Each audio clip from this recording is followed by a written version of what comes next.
The street battles have continued through this weekend despite the Prime Minister's resignation. This is Baghdad, and these are live rounds.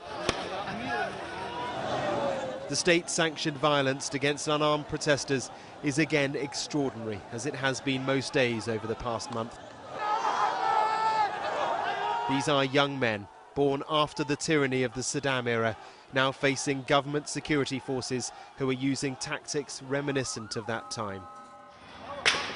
Here, protesters again set alight the Iranian consulate, frustrated not just at political elites running their country, but at their backers too, specifically the regime in Tehran. The number of injured over the past month is staggering, 15,000 people.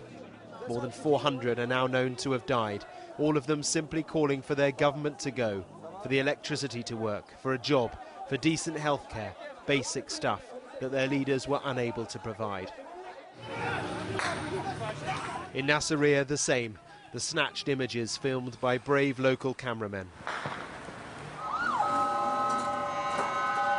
Paramedics in ambulances do what they can, but mostly it is the protesters themselves in tuk-tuks ferrying the injured away.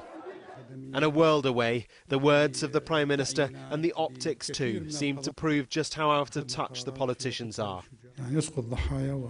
In the cabinet meeting, he seemed to suggest that the use of live rounds had been unintentional and that his resignation allows the government to remain strong. The protesters are calling for a transparent government. The protesters want corruption to disappear. The protesters would like to have opportunities, to have jobs. So the protesters will not be convinced with the appointment of a new prime minister. The protesters would like actions, not just words.